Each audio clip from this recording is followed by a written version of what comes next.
Alabama has added another recruit, this time flipping a three-star tight end from Syracuse after an OV to Alabama. Was it the right move? How much does he help this Alabama class?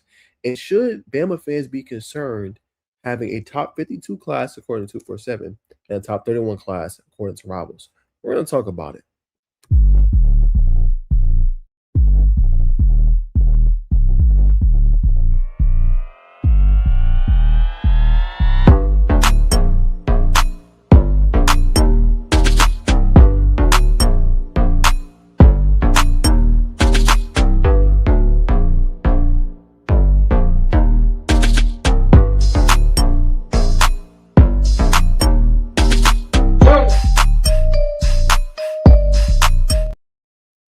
All right, what's going on, everybody, man? Welcome back to the live. Y'all ran up the last one, man. Shout out to the Florida Gator fans. Appreciate everybody tuning in to the fourth. So y'all recently just got Ellis McGaskin. So we back here live. It's a late night one. It might be some people that trickle in, might be some people that don't. Is what it is, man. But we still gotta break down some film. All right, and we gotta look at who Alabama got here more recently. Landing, excuse me, Michael N. I don't want to butcher his last name. I would say Nnabuife, but I don't want to mess up his name, so I'm gonna say Michael N.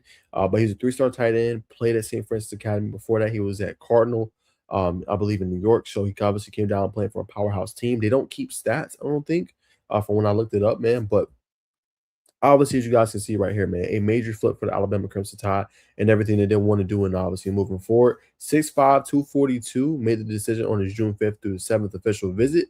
Crimson Tide now has 2 commitments at the position at the tight end spot. Okay, so in a minute we're gonna talk about kind of the class a little bit, and then obviously break down his film. So that's what happened. Here is official visit. Here are his official OV pictures for when he was on campus this past weekend, essentially, and decided obviously to make the switch from Syracuse to obviously Alabama. Now, I think for Michael, it's a great move because Alabama probably has more to offer, right? You're coming in with a class that already has 2 quarterbacks, 2 stud quarterbacks, Elijah Haven and Trent Seaborn that could throw you the football, right? Now, this class is still building because they only have 7 recruits currently as constructed right now.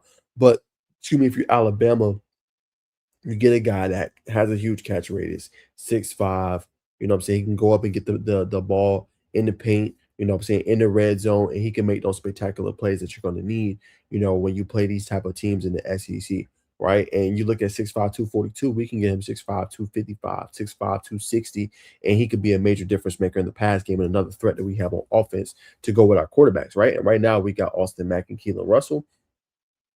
And then in the future, we're going to have Trent Seaborn and Elijah Haven. So if you are Alabama, you feel good about this because this is a guy that you need on your roster and that you obviously need on your team. Okay. So that is the latest there. Now we're going to break down his film. I said I was going to do the commits first. I'm going to break down his film first. This is some sophomore film. And then we're going to look at a little bit of his junior film as well, right? There wasn't much on Huddle that I was able to find. But we're gonna look at that as well. He had, let me make sure I got it. Hold on one sec, y'all. Okay, that's sophomore film. He also had. I gotta just look up his Huddle.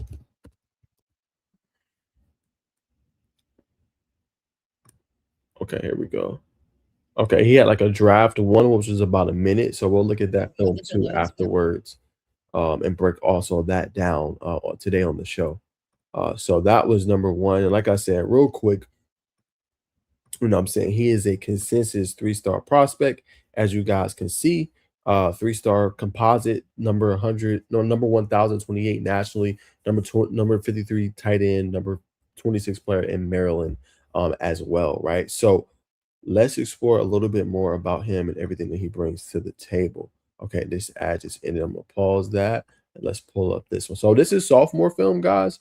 But what we're gonna do is we're gonna break this one down first, and then from that standpoint, we'll look into some of his junior film as well. So let's go ahead and break it down on the show and give the latest, obviously, with him. So take this with a grain of salt because it is sophomore film, and then we'll look at a little bit of updated junior film as well.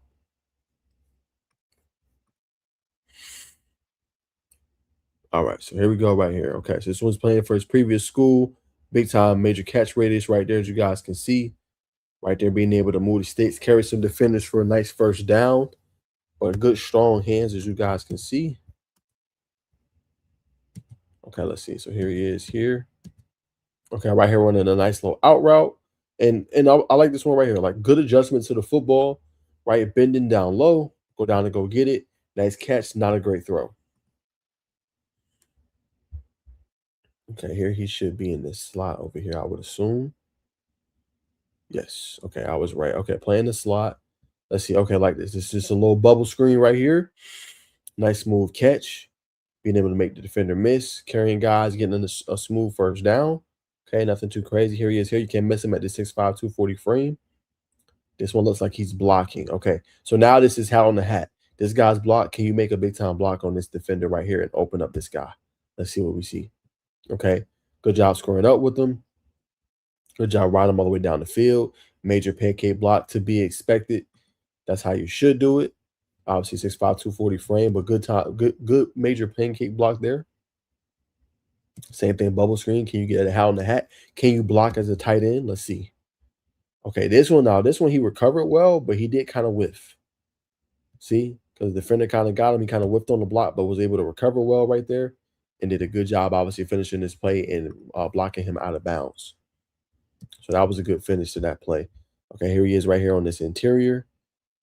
And was he against? I love that. Okay, he was against the end right here. So this is a positive sign. Right here, blocking the end, springing the ball carrier free, and riding him all the way deep down the field. I mean, exactly what you want. Strong strength, power, and being able to ride the guy. Okay, so exactly what you want to see. Okay, let's see. Okay, I think he's here again. So another blocking one looks like it should be. Okay, good initial block.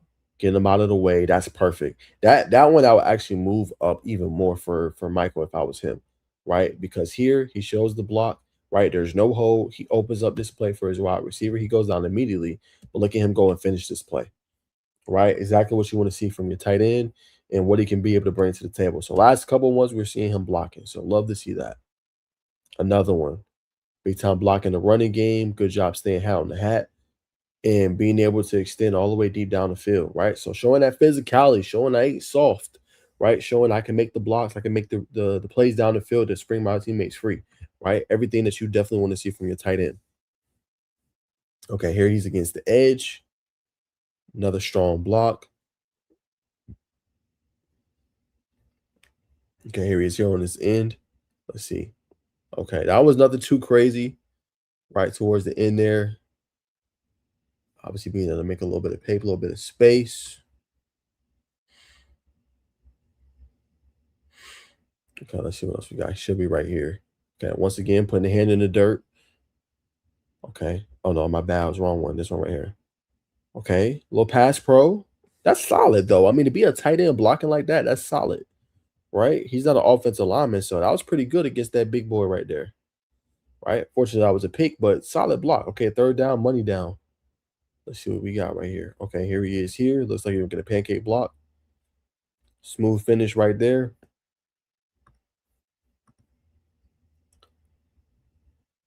Okay, here he is here again. Another solid block down the field. Another big time pancake. Okay, let's see. He should be over here. Yep, all the way out of bounds, as you guys can see. So that's his sophomore film. So that one was a couple plays that he caught the ball. So we didn't really see the pass catching on that one. That was more so the blocking. But I love that he has that, right? That's something to notate and to know because you got to be able to put your hand in the dirt and you got to be able to make blocks, right? Period at the next level, especially playing in the SEC. Now let's see with the updated film of St. Francis. Let's see if he was able to show more of the receiving threat that he is. Okay, nice. So this one looks like a second down. And then right here, he's just running a straight seam route over the middle of the defense. Defense falls asleep. Easy touchdown for him right there.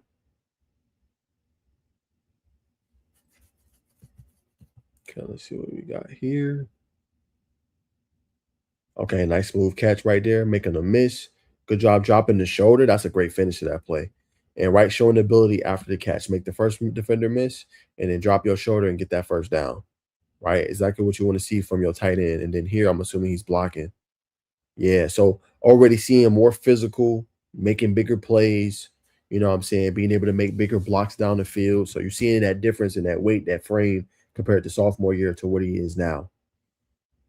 Okay, here he is here. Great block, good finish. Okay, right here playing on that end. Here we go. See, I like it, man. I think Bama has something to work with here. He's only a 3-star, but I think Bama has something to work with, right? And you see right there, just being able to secure that edge, right? Spring free your ball carrier, spring free your teammate. And you can tell by how animated he gets. He thrives in that. He loves that. He likes that physicality, man. He likes to be able to go knock somebody in the mouth. Right here, just take it on the linebacker. Second level of the field, being able to drag them all the way for the first down. Right? Same thing here. Squaring up with the end and just being able to set the edge for the offense, right? So obviously you see a whole bunch of blocking. Okay, we'll look at this last one right here just to see if he had anything receiving wise.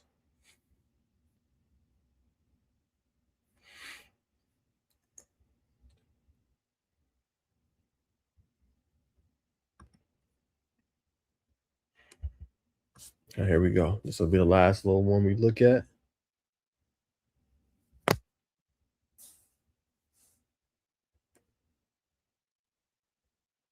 Okay, here we go. Last one.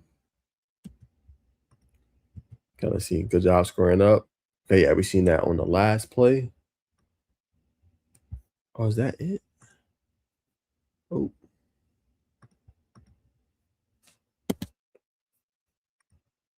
I'm just trying to see if we got more from him. That one was just that block that he had. Let me see. And did they have ads on everything?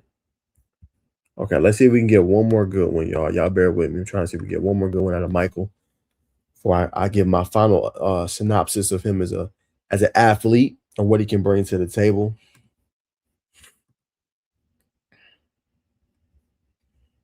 And some of his potential.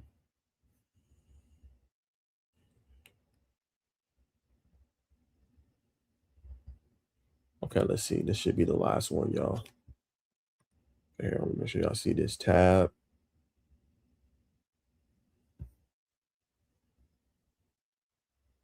Okay, I think, let me see. That might be it, y'all. I think on this one, he was just pretty much making that block. Yeah, man, that might be.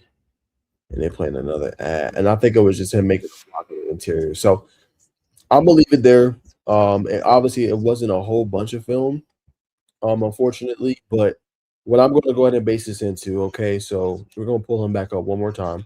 So what's my honest thoughts? There wasn't a whole bunch of film on him. There was some film. He had a couple little clips in there. I would love to see him put together a whole film for his junior season, right? I felt like that was that 110, which was some solid clips. I don't know. He could have had an injury. I don't know if he wasn't able to get all of it out, but I would love to see him more as a pass catcher. I feel like I got a little robbed of that. Seen a couple plays, but we didn't get to see everything he could bring to the table as a pass catcher for Michael N, right? But maybe he's a blocking tight end for obviously Alabama. But with his size and his stature and his physicality, I feel like he's not just that. He definitely is a guy that's gonna be able to catch the ball. So I would love to see him in red zone a little bit more. We've seen a couple clips, but I'd love to see more. I would love to see him after the catch a little bit more. Seen like one or two of those clips. And I would just love to see his physicality. He gives you those Darnell Washington type vibes. He's not as big. He's not 6'7", 6'6", but he gives you those kind of vibes with just being a terror to bring down in the open field, right? That's the kind of energy he gives you, right? When you look at some of his film and his tape, and he loves to put his hand in the ground, right? If you Alabama, one of the things you want to continue to work on is that physicality, right? You want to be able to go hit somebody in the mouth. So he definitely gives you that on the offensive side of the ball. I just want to see a little bit more in the passing game because if you have that threat as well with what he can do in the blocking game, look out. But a lot of people come for tight ends and say they don't block. They're just receivers. But this guy actually blocks and puts his hand in the dirt. So I do want to give him some respect on that. Now, real quick, as we end off the show, we got to talk a little bit about the Alabama class, right? So they're number 31 right now, number 52 according to 247 Sports. So you know if you're an Alabama fan, you don't feel good about that. But the big thing is you have OV season, right? OV season is here. You're trying to get commits. You've gotten some pretty major ones as well. Now you have to land on some of these other targets, right? So Elijah Haven, we know how good he is. He's a five-star quarterback, top one in the country, number 12 nationally, number one at his position, number two in his state, according to 247 Sports, right? Kenneth Simon is also another solid pickup for you. Really good linebacker. Brentwood Academy, one of the top programs in Tennessee. Then you have Nigel Newkirk, right? Again, I've seen him up close and personal. I did a film breakdown on him. You guys that are Bama fans that watch me, go back and check that out. But the kid is explosive. He gives you, and the fan said it. I think he said it well. Jameer Gibb vibes. He really does, though. Like he can catch the ball in the backfield. He can block. He can run. Dude is really good. All right. Then you also got Trent Seaborn, right? He's a four-star quarterback, 250 nationally, right? He's been highly rated for quite a long time. He's good. AJ Pauly, Michael we're gonna say Michael N, three-star prospect out of St. Francis Academy, 916 nationally, and then Oakley Keegan, who's another tight end, Liverpool, New York, 6'7", 230. So I think for Bama, regardless of these rankings, I feel like they really hit on their tight end position, right? 6'5", 250, 6'7", 230, right? You can easily get Oakley Keegan to 6'7", 250, right? Both of those guys are big, they're massive. For Michael, he's explosive, he's physical, and he can also block, right? That's things that you want to have in your offense, your scheme, and your system, right? Those are the things you obviously want to look for and you want to bring it to the table, right? So that's massive for him moving forward, in my humble opinion. Okay, that's number one.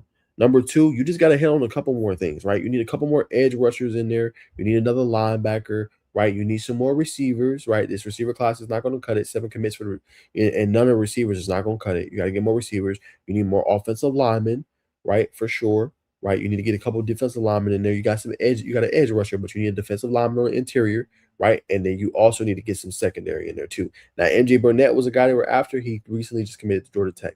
So if you Bama, you got some work to do in this class, but starting to kind of get the offensive side of the ball situated. You still need wide receiver. You still need other pieces, but at least that's coming into focus. So right now, number 31, number 13 in the SEC. But I expect for Bama over the next few weeks, all the way through the end of June, to get more guys, bring them in there, and be able to land them. But this was a major flip for them because they get another fast, physical tight end that can put his hand in the dirt and he can block. Everything that obviously Alabama is looking for and that they want to ultimately accomplish, in my humble opinion, right? So that's my thoughts on that, man. I feel like if you're a Bama fan, like I wouldn't be concerned. I wouldn't be like worried. I think you're gonna be fine at the end of the day. I think it's just line up the class and hitting on these OVs to get more guys. Like even your OV for May 29th, you should have got more than really just I believe it was just Nigel Newkirk. I think he was the biggest one you got after that visit. Yes. You know what I'm saying? He was the biggest one.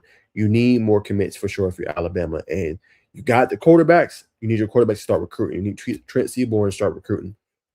You need Elijah Haven to start recruiting. You should be in those conversations. Now, I know they've been in conversation for Montreal Sales, was one of the top players in the country, definitely a top player in Indiana. I know they've been in conversations with several other prospects. But now, if you Bama, you got to start landing them. We know Kalen DeBoer's recruitment has been pretty good since he's been at Alabama, but now you got to turn up a notch because you finna hit, you know what I'm saying, midsummer. It's time to start getting these guys in and start trying to land them at a high level. So I wouldn't say ring the alarm bells just yet, but you got to start being able to bring guys in and being able to land guys in order to help this class. And really, to me, y'all, for all that are watching, it should be no excuse when you have a 5-star like Elijah Haven and you have a 4-star in Trent Seaborn. The recruiting aspect of this piece should be easy for Bama to land guys and bring them in there. In my humble opinion, should be no excuse, should be easy money, and you should be able to bring guys in, right? That's just my honest opinion. Shouldn't be that hard. So we'll see. Maybe this is a flurry for Alabama. Maybe they land guys, 4 to 5 guys in the next week, right? We'll see how this OV season went after this weekend, June 5th through June 7th. But it'd be very important for Alabama moving forward if they want to continue to build out this class, right? Because as I said, for Bama fans that are watching, like this ain't gonna cut it. Number 52, according to 247 Sports, ain't gonna cut it. 31's not bad, but that's not Bama. Bama consistently has top 10, top 15 classes. Number 52, it just ain't gonna cut it for Bama fans, right? It got to be a little bit more. And 7 at the moment is not gonna cut it. You need to get to the double digits now, right? That's gonna be very important for Bama moving forward. But that's all I got for today's show, man. I appreciate you guys as always. Up to 6 people live. So man, make sure you guys like, comment, subscribe. I'm gonna be live a lot this season, man. I have college football. I'll be doing college basketball too, for all the big games, but definitely college football, man. We're gonna be going crazy. I got shows on Tuesday, shows on Wednesday for college football. I have a show on Sunday that recaps everything, and I'll probably have either live reactions or videos up for the biggest games of the season. So, and again, the 4 teams I cover: Alabama, Tennessee, Texas, Georgia, Georgia Tech, and Miami. So stay tuned for that and much, much more. But as always, man, appreciate you guys tuning in, and just remember, it is always peace and love.